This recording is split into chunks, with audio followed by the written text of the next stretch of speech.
ಸಂಗೀತಗಾರ ಶಿರೋಮಣಿ ಒಂದು ವೇಳೆಯಲ್ಲಿ ಮಾತಾಡ್ಸರೆ ಮಾತವಿಲ್ಲ, ಮಾತಿನ ಪ್ರಸಂಗವಿಲ್ಲ.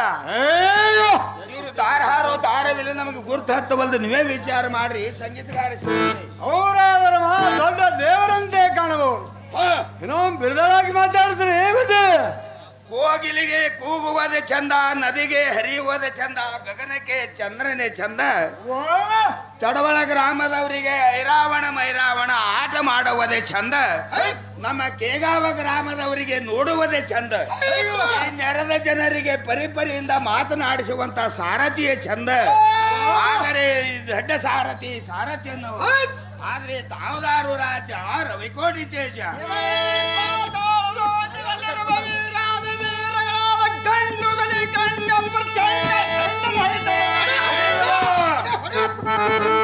ಸುಚ್ಚಾತರನಿಗೆ ಎದುರು ಬಂದ ನಿಂತು ಮಾತನಾಡಿಸು. ಹೌದು, ನೀನು ದಾರು ಸೇವಕ, ದ್ವಾರಪಾಲಿಕ. ಹೇ ದೇವ, ನಾನು ದಾರಂದರೆ ಗಾಳೆಪ್ಪನ ಮಗ ಧೂಳೆಪ್ಪ ಬ್ಯಾಳಿ ಖರೀದಿ ಮಾಡಬೇಕಂತೇಳಿ ತಾಳಿಕೋಟಿಗೆ ಹೋಗಿದ್ದೆ. ತಾಳಿಕೋಟಿ ಬಾಳವನ ಖಾನಾವಳಿಯಲ್ಲಿ ಹೋಳಿಗೆ ತುಪ್ಪಿನ ಊಟ ಮಾಡಿ ಮಲಗೊಂಡಪ್ಪನ ದುಕಾನದೊಳಗಿನ ಕೊಳಿ ಬ್ಯಾಳಿ ಖರೀದಿ ಮಾಡಿ ಆ ಬ್ಯಾಳಿ ತಗೊಂಡು ಹಳ್ಳಿಗೋಟ ವ್ಯಾಪಾರ ಮಾಡುವುದರ ಒಳಗೆ ಹಳ್ಳಿ ಭೂಪಾಲರು ಕಳುವು ಮಾಡನೆಂದು ತಿಳಿದು ಬತ್ತು. ಆ ಬ್ಯಾಳಿ ತಗೊಂಡು ಹಳ್ಳಿಯಾಗ ಇಟ್ಟು ಕೊಳ್ಳ್ಯಾಗೆ ಒತ್ತಿ ಇಟ್ಟು ಹಳಿಬೇಗ ನಿಂತು ಮಾತನಾಡುವಂತ ಸಾರಥಿ ಸಾರಥಿ ಅನ್ನೋರು. ಆದ್ರೆ ತಾವದಾರು ದೇವ ದಿವ್ಯ ಪ್ರಭಾವ. ಸಾರಥಿ ನಾನು ದಾರಂದರೆ. ಹೌದು, ಹೇಳುವನು ಸ್ವಲ್ಪ ಸ್ಥಿರವಾಗಿ ಹೇಳುವಂತವರಾಗರಿ.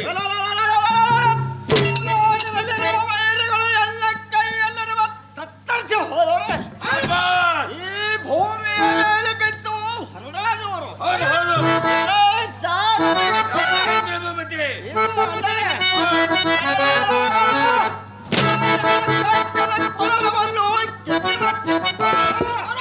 ರಾಜನು ಥರಿವನ್ನು ಕೈದರೆ ಆಕಾಶ ಮಂಡಲವನ್ನು ಥರ್ರ ಥರನೆ ನಡೆಯುವುದು. ಇಂಥ ಶ್ರೇಷ್ಠವಾದ ಭೈರವನಿಗೆ ಮತ್ತು ಭೈರವನಿಗೆ ಸೇವಕನಾಗಿರುವ ಜನನನ್ನು ನನ್ನ ಲಾಭವನ್ನು ಕೇಳುವಂತವರಾಗಲು ಸಾರಥಿ.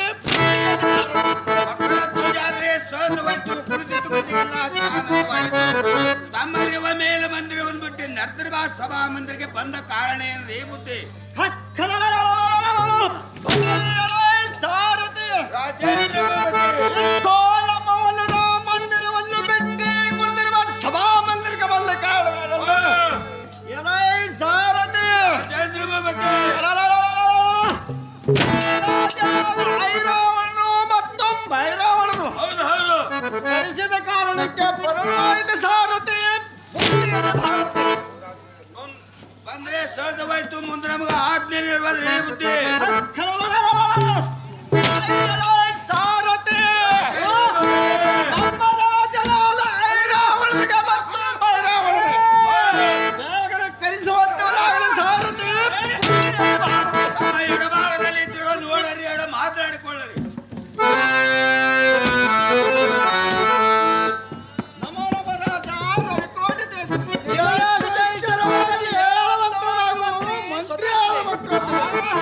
ರಾಜೇಂದ್ರನೇ ಮಂತ್ರಿ ನಮ್ಮನ್ನು ಇಲ್ಲಿಗೆ ಕರೆಸಿದ ಕಾರಣ ಏನಿರುವುದು ಹೇಳುವಂತಾಗಲಿ ರಾಜ ರವಿಕೋಟಿ.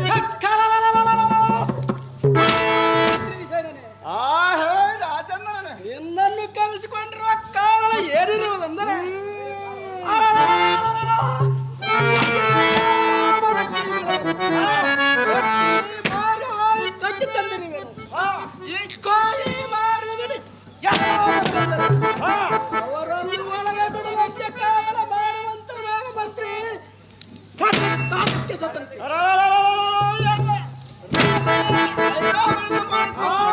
ಎಲ್ಲ ಮಂತ್ರಿ ಮಕ್ಕಳ ಜನ ತಮ್ಮ ಪಡೆಯವರಿಗೆ ಯಾವ ಜೀವಗಳನ್ನು ಒಳಗೆ ಬಿಡಲಾರನು.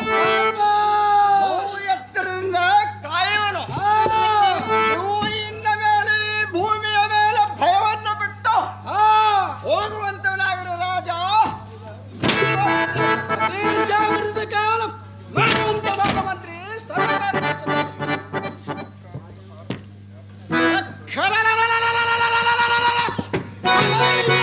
ಚತುರ ಚಮತ್ಕಾರವುಳ್ಳ ಸಾರಥಿ.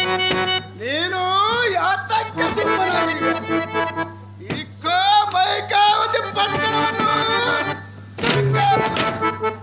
ಮತ್ತು ಬೀದಿ ಬೀದಿಗೆ ಪನ್ನೀರವನ್ನು ಹೊಡಿಸು.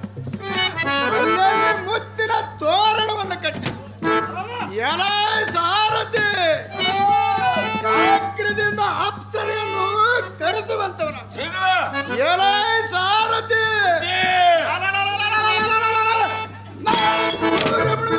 ದೇವಿಯ ಪೂಜೆ ಆಗುವುದರೊಳಗಾಗಿ ಆ ತುಡುಗ ರಾಮಲಕ್ಷ್ಮಣರನ್ನು ಈ ಕಾರ್ಯವನ್ನು ಸಿದ್ಧತೆ ಪಡಿಸುವಂತವನಾಗಲ ಸಾರಥಿ.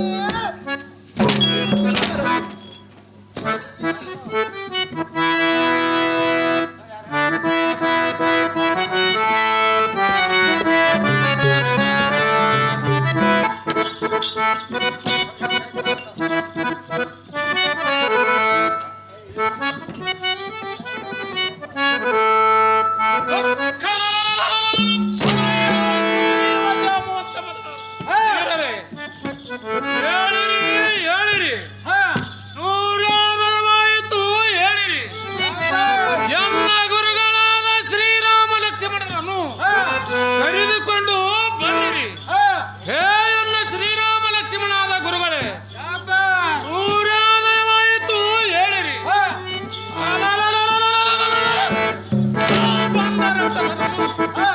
ಸೊಕ್ಕನ್ನು ಮಣ್ಣು ಮುಕ್ಕಿಸಿ ಬರು ಬನ್ನಿರಯ್ಯ ರಾಘವೇಂದ್ರ.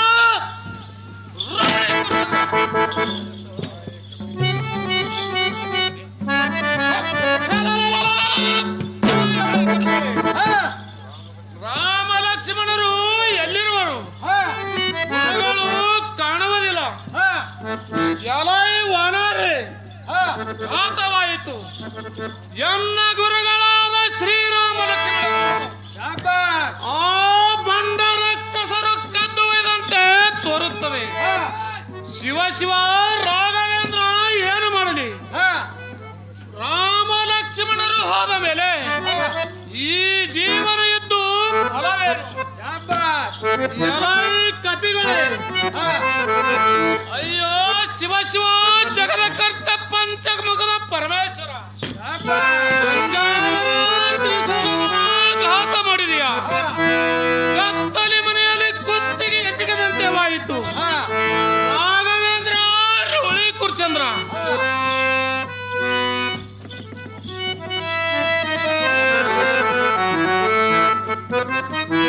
ಅಯ್ಯೋ ಹರಾರ ದೇವ, ಈಗಿನ ವೇಳೆಯಲ್ಲಿ ದಾವ ಮಾರ್ಗವನ್ನು ಹುಡುಕಲಿ.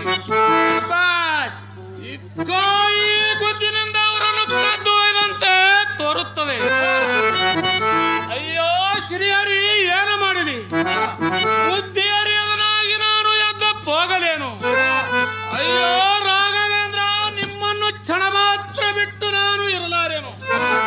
ಇದೇ ಹೊರತಿದಮ್ಮ ಪ್ರತಿಕ್ಷಣ ಮಾಡುತ್ತಾ ಬರುತ್ತೇನೆ ಎಂದು ತಿಳಿಯದೆ ಇದು ಅಂತರೇನು ಫಲವು? ಎಲೈ ಕಪಿಗಳೇ, ನೀವು ಅಯೋಧ್ಯ ಸನ್ನಿಧರಾಗಿ ಯಾವ ಸುದ್ದಿಯನ್ನು ಹೊರಗಬಿಡುವಂತೆ ಕುಳಿತುಕೊಳ್ಳಿರಿ. ಬಂದ ವಾಣಿಯಿಂದ ಇರುವಂತವನಾಗಿರಿ. ಎಲೈ ಕಪಿಗಳೇ,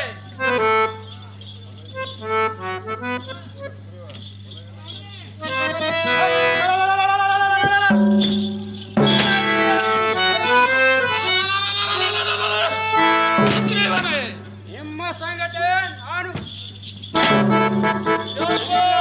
ಬಿಟ್ಟು ಇರ್ಲಾರನು. ಆರ್ತಿ ಕಕ್ಕಲ ನಾನಂತೂ ರಾಘವೇಂದ್ರ ರಾಮ ಲಕ್ಷ್ಮಣರ ಸುದ್ದಿಯನ್ನು ಎಲ್ಲಿದ್ದರೂ ತರುತ್ತೇನೆ. ನೀವು ನನ್ನ ಹಿಂಬಾಲಕ್ಕೆ ಬರುವಂತವನಾಗಲಿ. ಎಲೈ ಕಪಿಗಳೇ, ನಮ್ಮ ಕೊತ್ತಳವನ್ನು ಮುಗಿಯಿತು. ಇಲ್ಲಿಂದ ನೆಟ್ಟಗೆ ಹೋದ ಮಾರ್ಗವನ್ನು ತಪ್ಪಿತ್ತು. ಯಾವ ಕಡೆ ಹೋಗಿ ನೋಡುವೆನು, ಬನ್ನಿರಿ. ಎಲೈ ಕಪಿಗಳೇ, ಇತರ ತತ್ವ ಬರಲಿಲ್ಲ ಆದರೆ ಉಸಿರಗಟ್ಟಿತ್ತು, ಪ್ರಾಣ ತಪ್ಪಿ ನಿಂತಿತ್ತು. ಹೇ ಜಾಮವಂತ ಸುಗ್ರೀವ ಮೊದಲಾದ ವೀರರೇ, ಇನ್ನೊಂದು ತಾಸು ಮುಂದಕ್ಕೆ ಬನ್ನಿರಿ. ಆ ರಾಘವೇಂದ್ರನ ದಯದಿಂದ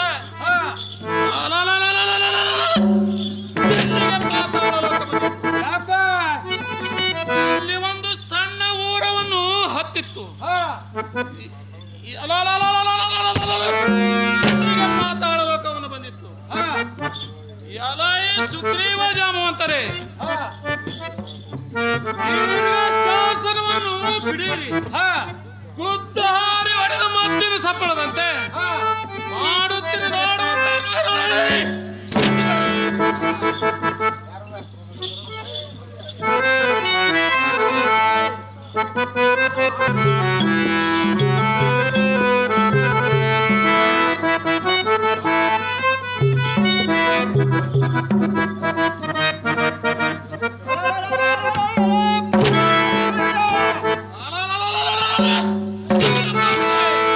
ಗೊತ್ತಿನ ಬಾಯಿಗೆ ಇದ್ದಂತ ದೊಡ್ಡ ಪರ್ವತದಂತ ಕಲ್ಲವನ್ನು ಯಾವ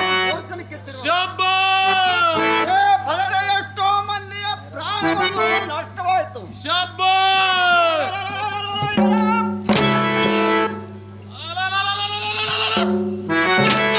ಚಿಕ್ಕಪ್ಪರೇ, ಅನ್ಯರ ಮಬ್ಬೆಗೆ ಸಿಕ್ಕು ನಿನ್ನ ಜೀವಹರಣವನ್ನು ಯಾತಕ್ಕೆ ಮಾಡಿದ್ದಾರೆ? ನಿರ್ಗುಣ ಬುದ್ಧಿ ಮುದ್ದಿಯಮ್ಮ ಬಯಸಿದರೆ ನನಗೆ ಮಗ್ರೋದಕನೊಂದು ನಾಮವನ್ನು ಯಾತಕ್ಕೆ ಬೇಕು?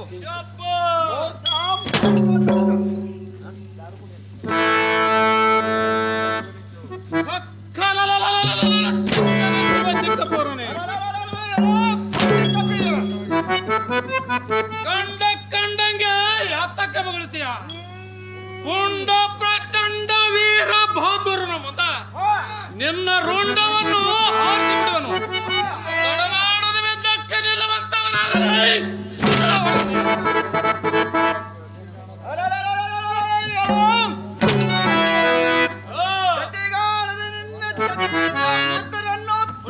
ಬಂದೆಯ ಬಾರಲೇ ನಿನ್ನ ಅಹಂಕಾರವನ್ನು ಎಷ್ಟಿದೆ ನಿಲ್ಲುವಂತವನಾಗ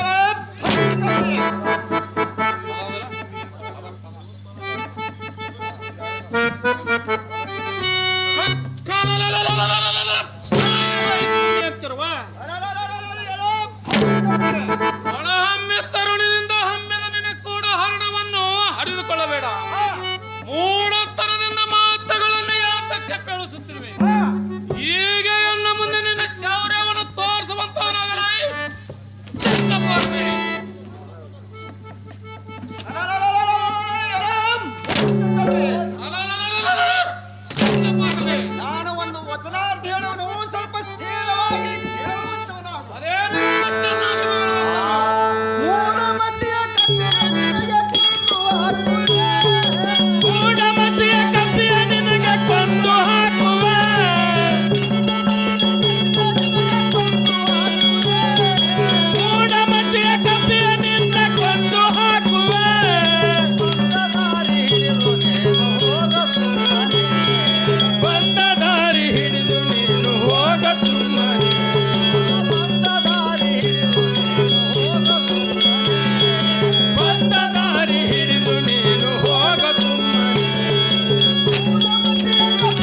ದೃಷ್ಟಿವಿದ್ದವನು ತಾಳುವಂತವನಿಗೆಲ್ಲ ಮಾನವನೇ.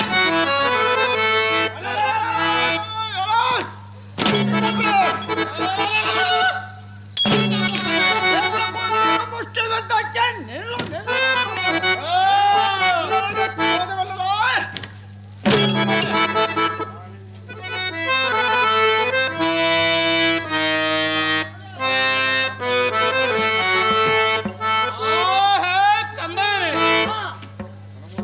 ಹನುಮಂತನು ನಿನಗೆ ಏನಾಗಬೇಕು?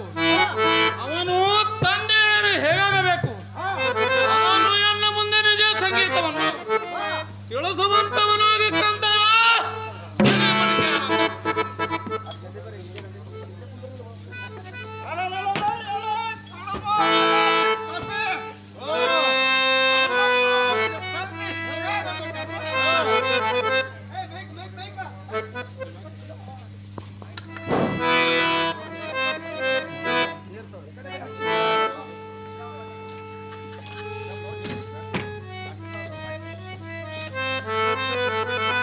ಕಡಮಾರ್ಕದ ಹನುಮಂತನ ಕೇಳು.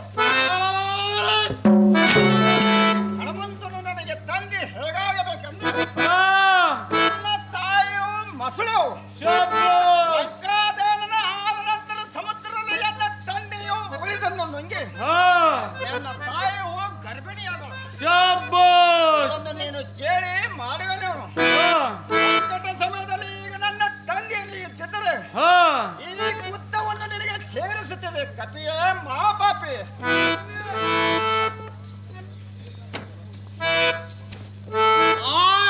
ಕಂದನೇ ಹಾ, ಏಳು ಏಳುವಂತವನಾಗು. ಹಾ, ಇಕ್ಕ ನೋಡು ನಾನು ಹನುಮಂತನು, ಹಾ.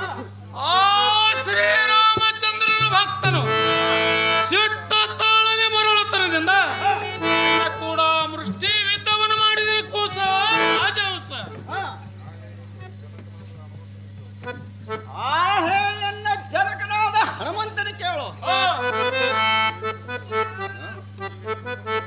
ನೀನು ಹರಣಿಸಬೇಡ.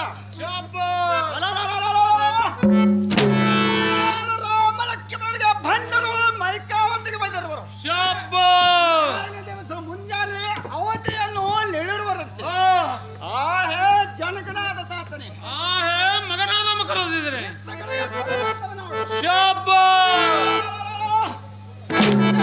ಮೈಕಾವತಿಯ ಸುತ್ತಮುತ್ತಲು ಕಾವಲಿರುವರು.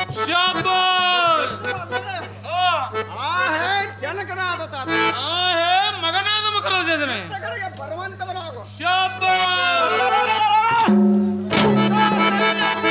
ಪ್ರಚಂಡ ವೈರಿಗಳ ಖಂಡದ ಹೆಸರ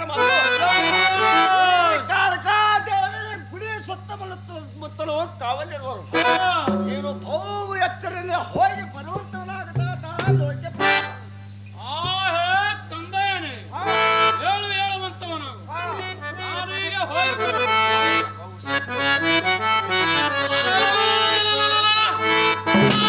ತಂದೆಯೇ ನಾನು ಈಗ ಹೋಗಿ ಬರುವೆನು. ಬಹು ಹುಷಾರದಿಂದ ಕಾಯುವಂತವನಾಗಿರಿ. ಬಾಲ ನಾನು ಹೀಗೆ ಹೋಗಿ ಬರುವೆನು.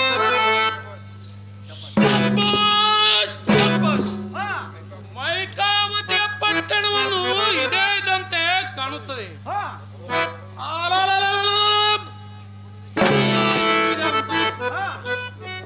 ನಿಮ್ಮದರಿಂದ ಭದ್ರವಾಗಿ ಇಲ್ಲಿಗೆ ಬಂದಿರುವರು. ಮುಂದೇನು ದೃಷ್ಟ ಗೋಚಾರವನ್ನಾದರೂ